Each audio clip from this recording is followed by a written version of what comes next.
Alors, bonsoir tout le monde. Je n'ai pas pu donner le cours la semaine dernière parce que je donnais un cours et c'est un cours qui a duré 2 heures et demie, donc je pouvais pas vraiment, comment dirais-je, enregistrer cela. Je crois même qu'on a fait 3 heures de cours et donc ce n'était pas possible vraiment de faire un cours aussi concis que j'ai l'habitude de faire. Et donc, je ne l'ai pas enregistré. Mais ce soir, je vais vous parler d'une partie de ce que j'ai parlé la dernière fois. Le thème, donc, c'est la mort et l'amour. Ou l'amour et la mort, c'est comme vous voulez, prenez-le du côté que vous voulez. Et il y a, bien sûr, nous sommes le 10 juin 2026 et le 26 Sivan 5786. Donc, la mort et l'amour. Et donc, pourquoi j'ai choisi ce thème? C'est parce qu'en fait, il y a différents aspects à cela. Premièrement, j'ai été confronté, ça fait 2 semaines, durant la même semaine, à des situations où j'ai vu des preuves d'amour. Et en même temps, ça m'a donné à, à matière à réflexion. Et j'ai utilisé cela justement dans le cours que j'ai donné à Miami la semaine dernière. Et j'ai expliqué un peu ce que c'était l'amour, puisque c'était sur le Shalom Bayit et puis sur l'amour, etc., etc. Donc j'ai expliqué qu'en fait l'amour se construisait à partir du fait de donner. De donner, j'ai peut-être expliqué dans d'autres shiurim auparavant avec vous sur YouTube ou Facebook, où j'ai expliqué que l'amour, c'est quelque chose qui, d'abord, premièrement, contient la racine âme, et d'ailleurs dans l'amitié aussi, c'est la racine qui est âme, et c'est quelque chose qui se situe au niveau spirituel. C'est comme ça que réellement on peut définir qu'est-ce que c'est que l'amour, parce que c'est pas juste des sentiments, c'est quelque chose qui provient du plus profond de la personne. Et j'ai expliqué qu'on peut aimer et on aime parce qu'on donne. Parce qu'on donne. Alors tout le monde sait, c'est classique, oui, parce qu'on donne, mais il faut essayer de comprendre quel est le mécanisme. Et j'avais expliqué très probablement auparavant que le Rav Dessler, il explique que, en fait, le fait de donner à une autre personne, on s'attache. Et il donne exemple des rescapés de la Shoah qui ont été comment dirais-je, séparés de leurs parents, qui ont été élevés par d'autres parents, et quand ils ont rencontré leurs parents naturels, ils n'ont pas eu d'élan d'amour envers eux. Ça a été, pour eux, c'était pratiquement des étrangers. Et pourquoi? C'est parce que on ne peut pas, on n'a pas créé de lien entre, entre ces personnes. Il n'y a pas eu de lien, il n'y a pas eu de don d'une personne à l'autre. Et en fait, c'est que comment est-ce que les parents aiment les enfants et les enfants aiment les parents? C'est parce qu'ils se donnent mutuellement. Et probablement que les parents, ils aiment plus les enfants que les enfants aiment les parents. Pourquoi? Parce que les parents donnent à leurs enfants. Ils ne font que donner depuis qu'ils sont nés. Je ne sais pas si vous vous rappelez quand vous étiez bébé. Non, je ne pense pas. Quand vous avez 2 mois, vous ne vous rappelez pas que votre maman, elle vous prenait, ou votre papa, il vous berçait, ou qui vous chantait des chansons, et qui vous longeait, qui vous changeait les couches, et qui vous donnait à manger, et qui donnait de son sommeil pour que vous puissiez être bien vous-même, pour que vous puissiez être sec, pour que vous puissiez avoir le ventre plein. Et dès que vous aviez le ventre plein, après quelques heures, il fallait encore refaire les couches, etc. Donc, c'est un don constant depuis que la personne est née, qu'elle reçoit de ses parents. C'est pour ça que les parents aiment leurs enfants, c'est parce qu'ils donnent à leurs enfants. Donc, il explique ça, mais aussi, il faut comprendre que pourquoi, par exemple, 2 personnes s'aiment. C'est parce que, à force de donner à la personne, par exemple un mari à une femme, ou le contraire, ce qui se passe, c'est qu'il y a comment dirais-je, le don de temps, le don d'argent, le don d'attention, le don de soi, le don de ses midotes, de sacrifice quand on fait un sacrifice par rapport à nos midotes, par rapport à nos qualités ou nos défauts, on travaille dessus pour faire plaisir à l'autre, etc. Ou simplement parce qu'on change les habitudes qu'on a eues, qu'on a reçues dans notre famille, dans notre culture, etc. On les change pour faire plaisir à l'autre. Eh bien, on est en train de donner de soi. Et donc, on transfère, on transvase ce qui est en nous, cette énergie, cette volonté que nous avons, on la transfère, on la transforme en la donnant à l'autre personne. Et ce sacrifice qu'on fait va donner à l'autre personne énormément. Et le fait qu'on donne et qu'on redonne, alors on a en fin de compte investi dans la personne à qui on a donné. Et à force d'investir, on a donné de soi, on l'a transféré chez l'autre. Et puisque un homme est proche de lui-même, c'est-à-dire qu'un homme, ou une femme bien sûr, est proche de lui-même et qu'il s'aime lui-même, eh bien, c'est normal que maintenant, puisqu'il se trouve dans l'autre personne à qui il a donné, puisqu'il a investi lui-même dans l'autre personne, alors il s'aime, puisque lui-même se retrouve chez l'autre personne. Et ça, c'est le mécanisme de l'amour qui fait que, en fin de compte, vous allez me dire, oui, mais ça tue comment dirais-je, le sentiment naturel de... Non, en fait, le sentiment naturel, c'est une raison pour pouvoir donner. C'est-à-dire que quand, par exemple, quelqu'un tombe amoureux d'une autre personne, ou qu'il se sent bien avec un ami, etc., en fin de compte, c'est quelque chose qui est une attirance des atomes crochus qu'il y a entre les personnes. Simplement, au niveau des âmes, il y a comment dirais-je, quelque chose qui montre qu'on se sent bien l'un vers l'autre, et c'est pour cela qu'on a une raison de donner. Mais en fait, l'amour réellement va se développer réellement à force de donner. Et c'est sûr que si quelqu'un, par exemple, je sais pas, il sort avec une demoiselle ou une demoiselle sort avec un jeune homme, eh bien, ce qui va se passer, c'est que très souvent, au début, il y a un certain attrait, mais ça s'étiole.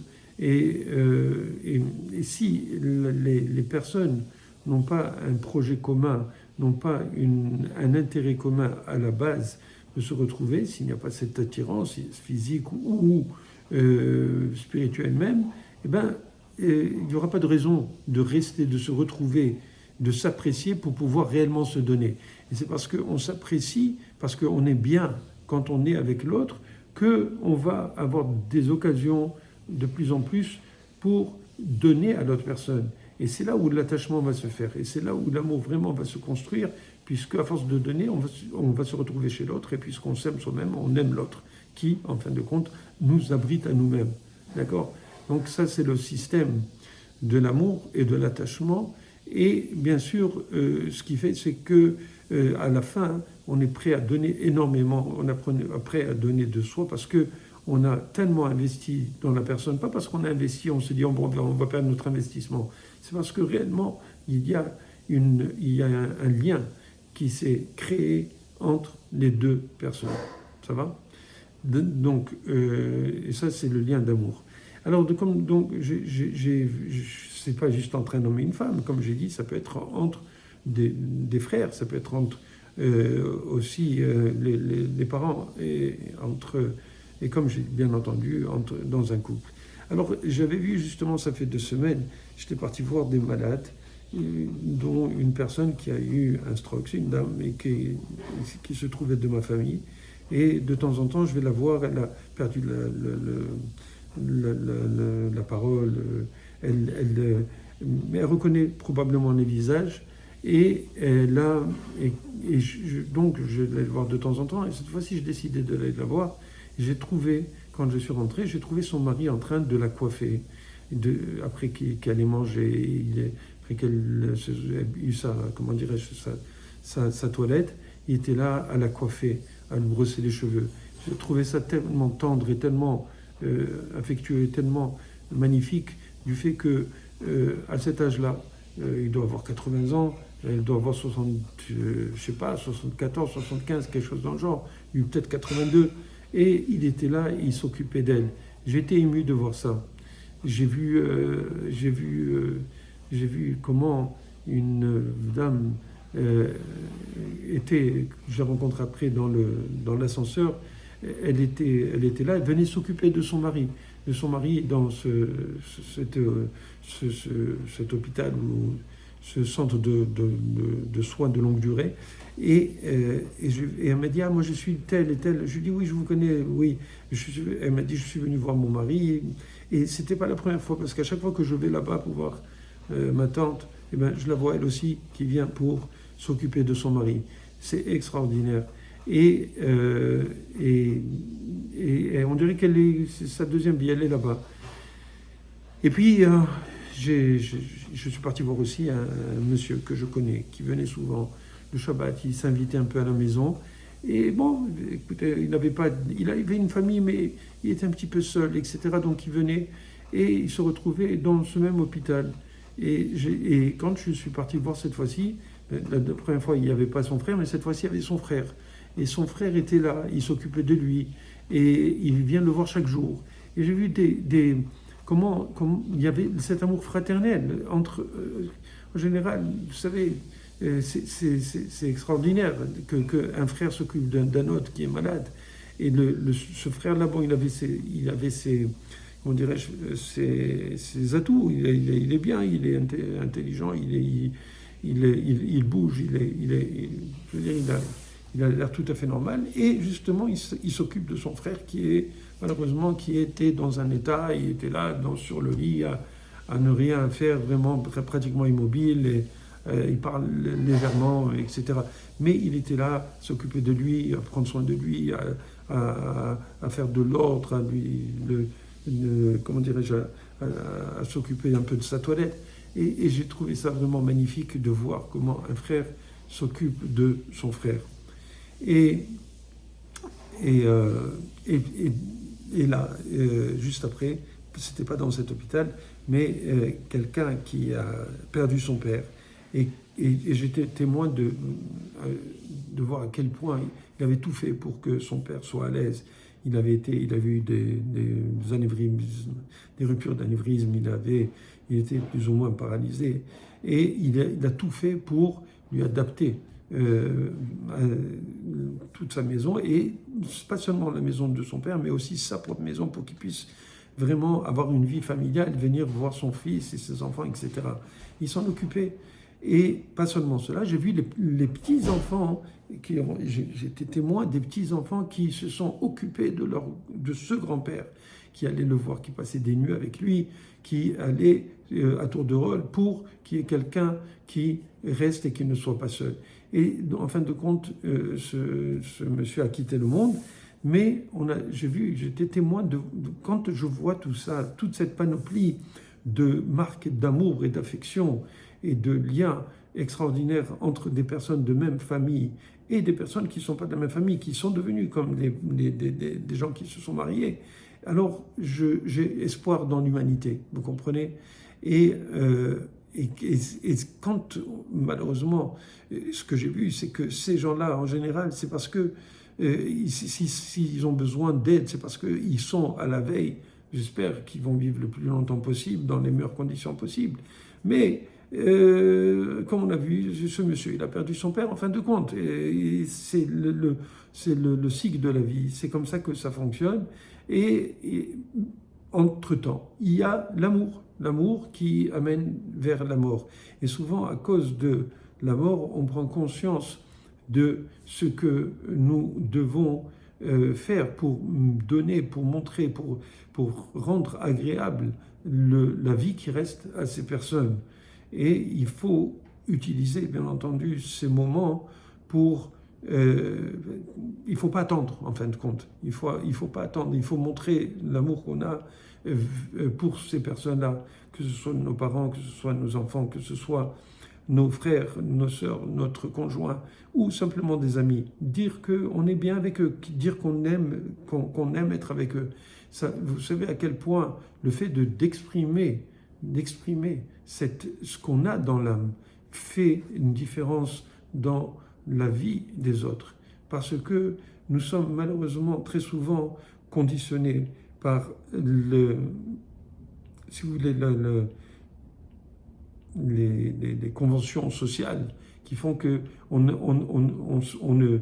ne s'exprime pas, on n'exprime pas nos sentiments, on les cache, ou on n'est simplement pas équipé, on n'est pas extraverti, on garde tout en soi. L'être humain est très complexe et il contient en lui des nœuds et toutes sortes de choses psychologiques ou des expériences, des traumatismes, etc., qui font qu'il est ce qu'il est. On est chacun différent. Et malgré cela, le fait d'exprimer nos sentiments à une personne, de lui montrer son affection, même si ce n'est qu'un ami, l'amitié c'est extraordinaire, Dieu l'a donné. Vous savez comment on dit l'amitié un ami, comment on dit un ami en hébreu, on dit haver, vous le savez certainement. Mais haver, ça vient du mot hibour. Hibour, c'est le fait d'être collé. Ok? Donc, quand on est ami avec quelqu'un, on a comment dirais-je, un lien qui se tisse et qui fait qu'on est lié réellement. C'est ça le haver. D'accord? Une hevra, c'est une confrérie, d'accord? Et donc, et c'est sûr que si vous voulez protéger cet amour, protéger ses sentiments, etc., c'est sûr que, on doit pas juste profiter de son ami, mais lui donner, d'être à son écoute, d'être à l'écoute de ses besoins, que ce soit psychologique, que ce soit au niveau financier, que ce soit au niveau simplement du temps qu'on peut lui donner pour l'aider à faire quelque chose. Toutes ces choses-là font que, à force de donner, on garde cette amitié, on construit cette amitié. Alors, comme je vous ai dit, malheureusement, à un moment donné, tout a une limite. Mais déjà, le monde veut repousser ses limites. Vous avez certainement entendu parler de plus en plus, que ce soit de M. Poutine, qui veut repousser, avec la recherche, etc., veut repousser les limites de la vie à travers les recherches en toutes sortes de recherches, biologie, pharmaceutique, et au niveau de l'ADN, toutes ces choses-là, pour essayer de, par exemple, changer les organes. Quand il y a quelque chose qui ne va pas, changer un organe, créer des organes, pour faire en sorte que la personne, si elle a besoin de nouveaux tissus, elle puisse continuer à vivre. Et pas seulement lui, je pense qu'Elon Musk aussi travaille sur ça. Et bien, il y a beaucoup de laboratoires. Je ne parle même pas des laboratoires qui fabriquent, qui probablement, sans qu'on le sache, des embryons sur mesure. Et je pense pas j'espère en tout cas que ça ne va pas arriver, qu'on crée une société complètement... déjà qu'il y a des vrais robots, que ce soit des êtres humains robotisés à ce point-là, qui soient un peu calqués sur les Ariens, sur ce que voulait Hitler, et avoir des gens grands aux yeux bleus, etc., etc. Donc c'est sûr que quelque part ça ferait peut-être une race, comment dirais-je, supérieure, qui serait la maîtresse des autres races. Et ça, c'est très dangereux. Mais déjà, comme je vous disais, c'est que ils veulent, et ça se fait déjà, je veux dire, au niveau de tout ce qui est biomédical, on a énormément d'avancées, et surtout avec l'intelligence artificielle qui va permettre de trouver des remèdes beaucoup plus rapidement que si c'était donné à l'être humain juste équipé de son cerveau. Et donc la mort va reculer.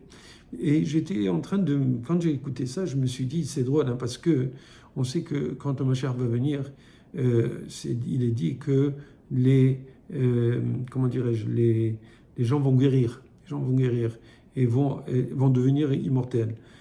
Et on peut se poser la question, est-ce que c'est ce type d'immortalité que Akadosh Baruch Hu nous prévoit.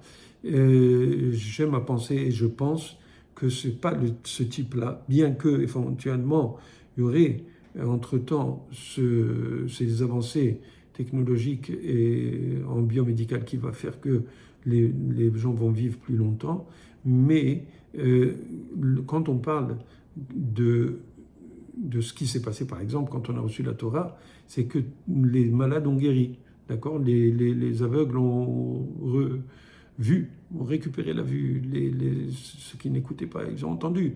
Donc, on sait que ça a déjà eu lieu et que Bezrat Hashem, quand le Mashiach va venir, il va avoir encore cette situation où, puisqu'il n'y aura plus de faute, alors il n'y aura pas de raison d'avoir des manques au niveau physique.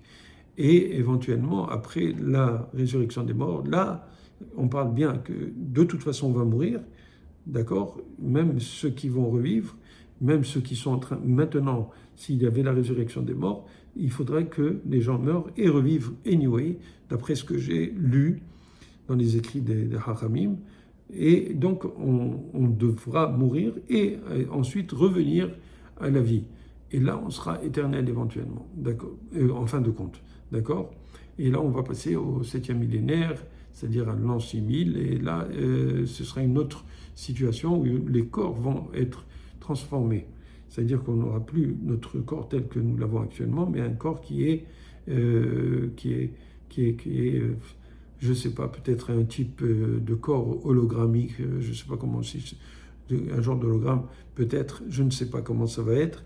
Même les Hachamim ne savent pas, peut-être qu'ils ont eu, moi je n'ai pas lu, tout ce que j'ai lu, c'est que ça va être différent et qu'on n'a pas d'idée réellement de comment notre corps va être transformé en un corps qui est spirituel, si vous voulez, d'une certaine manière. Donc voilà, alors pourquoi je disais ça? C'est parce que, en fin de compte, la mort est une étape et l'amour est un moyen, ou plutôt est un passage qui est plus ou moins obligé dans l'humanité pour qu'on puisse passer et arriver à cette fin de vie. Et il faut essayer de répandre le plus possible l'amour, que ce soit avec nos enfants, que ce soit avec nos frères, que ce soit avec notre conjoint, que ce soit avec nos parents, et que ce soit avec les autres êtres humains, avec nos amis. Donc il faut comment dirais-je, il faut exprimer cela, il faut le dire, il faut le montrer, parce que ça donne la possibilité aux autres personnes et à soi-même, premièrement, le fait de le dire, ça nous libère, mais le fait de le dire aussi, ça enrichit les autres personnes, ça les met à l'aise, ça leur donne une raison de vivre aussi, quand ils savent que quand on leur dit quelque chose de gentil, quand on leur sourit, quand on leur donne un bras pour qu'ils puissent se reposer, pour qu'ils puissent marcher, pour qu'ils puissent avoir de l'espoir dans la vie, quand on donne de la tzedaka. C'est écrit dans les Teilim, Olam Chesed Ibané, le monde tient sur le Chesed. Donc le fait de donner, eh bien, c'est comme ça qu'on s'attache aux autres, c'est comme ça qu'on crée des liens humains, c'est comme ça qu'on crée une humanité meilleure. Voilà, alors espérons, Bezrat Hashem, qu'on pourra être aimé, donner et l'exprimer. Voilà.